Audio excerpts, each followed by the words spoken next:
The People Station 107 Jams, the big homie Eric T hanging out inside the afternoon jump off. And man, I tell you what, it's very rare do I have occasions where I'm kind of speechless, where I actually have someone that comes into the studio that is a legend. I mean, basically all I got to do is say the family's last name, Jacksons. You know who I'm talking about, man. This is one of the siblings from the Jackson family clan. First solo CD ever? Is this correct? Ever. I cannot believe that. Tito Jackson is in the building, ladies and gentlemen. Tito, good afternoon, sir. Good afternoon. How you doing, my man? I'm doing fine. Welcome to Lake Charles. Hey, man, I'm glad to be here, James. Now, we got to talk about this. First CD ever. First solo CD ever. Of course, Yes. You've done plenty of stuff with your brothers, with the Jacksons. Right. One of my favorite songs was, of course, Heartbreak Hotel.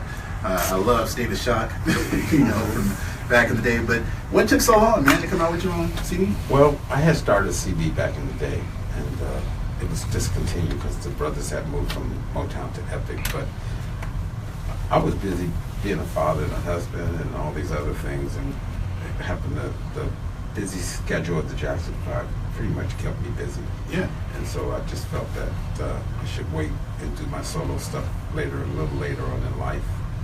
And so I raised my sons and that whole thing, got them into the music thing, and now here it is. It's my turn, my time. And that's why we call the album Tito Time. Exactly. That's what I'm talking about.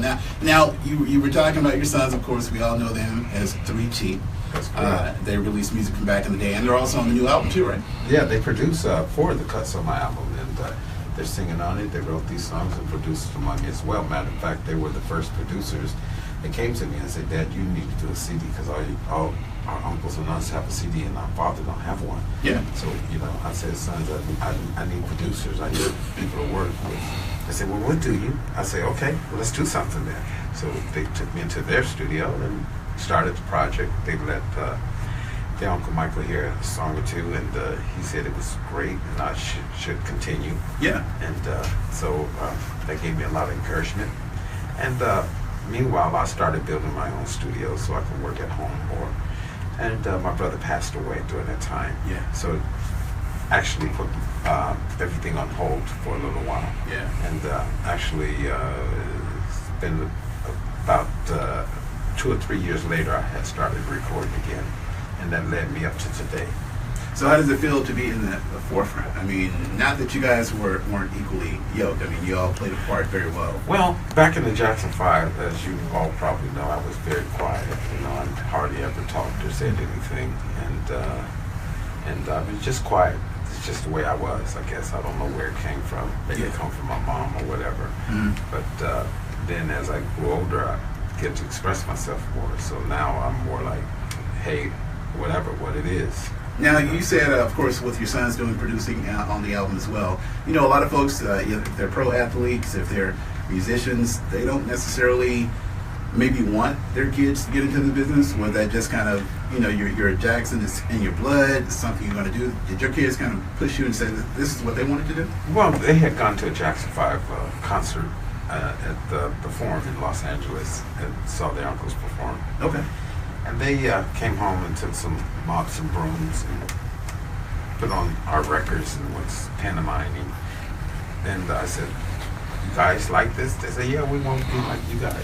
I said, "Well, you know what? We really sing and we really play these instruments. So y'all going to be like us. You have to learn how to do this."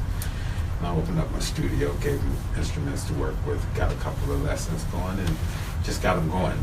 And they worked, they practiced every day, they worked hard, and like 5 years later, they were sounding decent, and I was very proud of them. Of course, I had been working with them. Next thing you know, I'm taking tapes up to Gerald Busby at Motown. Yeah. And we had gotten a contract from Gerald Busby over at Motown, and of course, they had told Michael about the whole situation. And Michael said, "Well, you guys should be with Epic because Epic sells more records than anybody, and they're a very nice company." So they did sign with Epic Records. Yeah. And eventually, once I got saw what was going on, I moved them from Epic to MJJ, my brother's label. Yeah. So that's what's happening. Now, I mean, obviously having you in here, I mean, I definitely want to talk more about your album, but we have to talk a little bit about Michael, man, and just coming up into that household. Like, When he decided to go solo, how did you feel? You know, obviously the Off the Wall was the first time we got a chance to hear Michael when he came to the forefront. Well, Michael was always in the forefront. Even in the Motown days, he had a few solo things like Got to Be There, whatever. And Michael's talent in his own. Nobody could deny that. You know, he's one of those talents. No matter what group he would have been in, he would have been outstanding. Yeah. And we all realized that he was the nucleus in the Jackson 5. And we love that about him. And we miss that. And what people ask me this question quite frequently: how do it feel to be a brother of Michael Jackson? Yeah. It feels great, man. It's one of the greatest feelings in the world because that's my brother. You know, we share the same blood. We share the same brothers and sisters. Yeah. We share the same mom and dad. We grew up together. He knows me just like I know him. You know, I know him like no one else other than family members, and vice versa. Yeah. And it feels great to be a brother of Michael's because the torch that he stood for is so grand that it uplifted everything that the entire family did musically, whether it was the Jacksons, the Jackson 5, or Janet Jackson. Yeah. And even in my career today, you know, having him as a brother is a plus to me. Yeah. So I thank everyone in the millions of fans out there of Michael Jackson and the Jackson 5 and the Jacksons and Janet or whatever. A Jackson fan is a Jackson fan. So I want to say thank you for all your love and support over the years. And we're celebrating 50 years Wow. of show business. Not 50 years of being professional. Yeah. Like from the day of I Want You Back to today, that's not quite 50 years. That's a little less than 50 years, maybe 4 or 5 years less. Okay. We're celebrating from the times when we used to be in that Volkswagen van and run into New York and opening up for James Brown or Etta James, or going to the Rico in Chicago and working with Jackie Wilson or people like that. And that's been 50 years ago. Wow. And a lot of folks can't say that, especially and still be relevant. I mean, you know, you can put something out like you just did, and Well, we love what we do. yeah. My family loved music. It's always been a part of our life. I remember when we were children, even before the music scene began in our home, my father used to buy records that was popular because he loved music. And he just put them on, and we'd wear those records out. They were vinyl back then, so you can actually wear a record out practically. And that's how it was. Then we had our Uncle Lawrence, who used to, once we got started with the instruments and everything, you know, my family wasn't a very wealthy family, you know, so he would send us all the latest records to learn on a reel-to-reel tape. Mm-hmm. And we would learn all these songs and then go out and do performances, whether it was a wedding or some type of ball for graduation or somebody's birthday.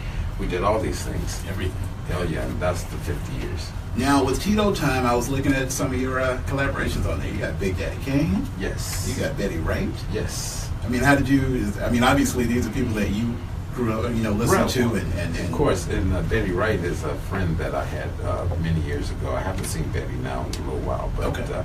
She's a tremendous lady, and I'm just glad she's on my record along with Big Daddy Kane. The story of Big Daddy Kane, we were looking for a rapper to do the rap part on Get It Baby. Yeah.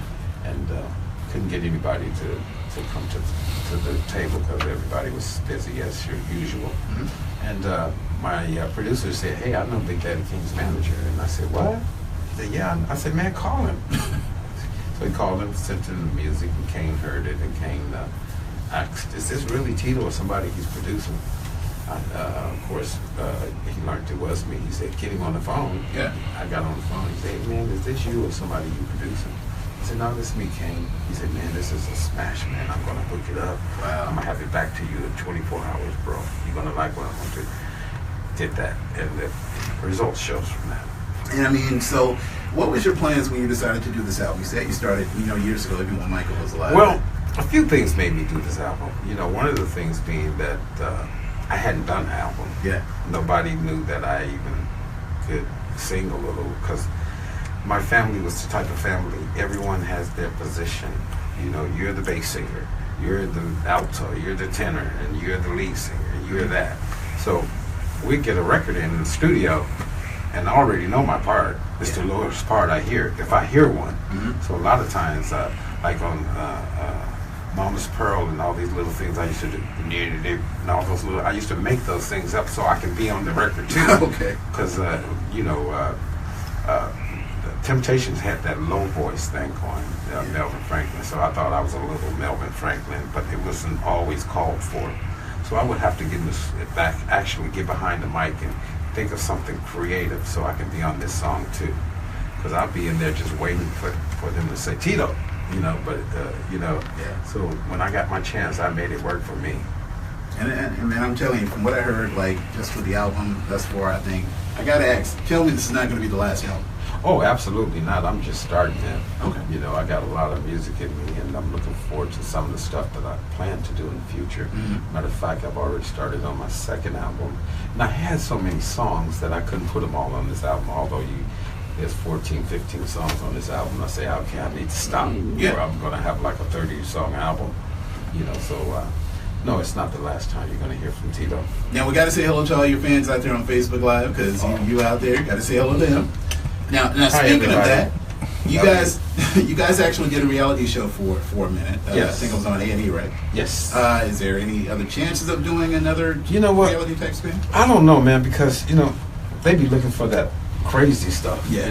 That ain't us. They be looking for us to knock each other in the jaw, and for me to steal Jackie's car or wreck his car or kiss his wife or something. I don't know what they want, but they ain't gonna see that in the Jackson family. So I guess that's not good TV. Yeah. I mean, and like I said, even we got a chance to see a little bit of you guys, man. And what I really love about just the whole relationship, you were talking about Michael a little bit earlier about him being obviously your brother and everything. With you being the older brother, did you guys have relationships as far as him coming to you for advice? How younger brothers do with their older brothers? Oh yeah, we come to advice for each other. Yeah. I might have a question that I would have had asked Michael, one of my younger brothers. His advice would be very, very good and very pleasant, or vice versa.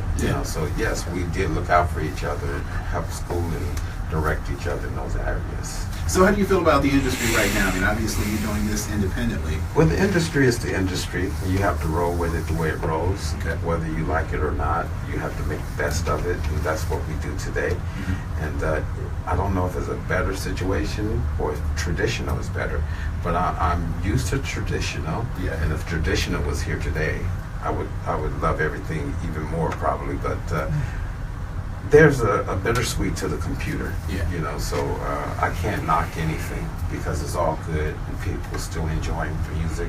And it's easier to get your music out with the computer world too as well. Yeah, so you like getting out still doing promotion? Oh yeah, this is fun. What I was very excited about coming to Lake Charles and coming to Louisiana is because I can get to eat some real gumbo, finally. Are you ready for that? Oh yeah, babe. I don't know, man, you might not make the next trip. That's all right. I'm really honored to have you in the building. I cannot wait to see. Are your sons, are they working on anything new as well? Yeah, my sons are working on some new music as well, and I'm hoping to be on their songs as well. So I'm going to go home and crash their studio time and go do some knit-ins on their records. So how did you feel like, even with them doing stuff on the new album, did you just kind of let them do them? Did you? I let them produce me. Okay. I said, okay, when I get in the studio with my boys, I'm not going to be their dad. Yeah. I'm just going to be an artist they producing. And they took advantage of that. That's what made me mad. They were really upset. Dad, you're not doing it right. Do it over. Really? But it was mainly, out of all the years, I brought them up, Mm-hmm. and I would talk to them. Hey, pick up that paper or do this or do that. Oh, yeah. They got a chance to get me back. They got you back. So they made it work, and they thought it was funny, but it all came out good. That's the most important thing, that it came out good. And I tell you what, guys, you definitely need to pick that up. Tito Time is available. It is Tito Jackson at his best. And like I said, man, definitely don't be a stranger. Anytime you want to come to Lake Charles, catch a red eye, we got you down here. I'd love to come down here. That's what I'm talking about. And please have me back. So where can they follow you on social media? They can follow me at www.titojackson.com. Okay. And they can follow me on Facebook, Tito Jackson 5, Twitter, Instagram, Tito Jackson 5, and Twitter, Tito Jackson 5 at Twitter. Tito Twitter, Jackson. however that goes. Tito Jackson, hey, you on it, man. You on it. Thanks, man. I'm really proud of the piece of work that you guys that you put out, man. And Jay, your sons, I said hello. Hopefully, maybe they see me here. They're following you on Facebook Live there. Absolutely. And Yes. I'll be listening out for you to Man, thank you see very much. that you're spinning those records. Of course, got that. Tito Time, the new CD is available everywhere it is sold. Make sure you guys go pick that up today. I tell you what, it is an honor. It is a pleasure to speak to this man right here. Tito Jackson, live in Lake Charles, right here on the People Station, 107 Jams and 107jams.com. That's right.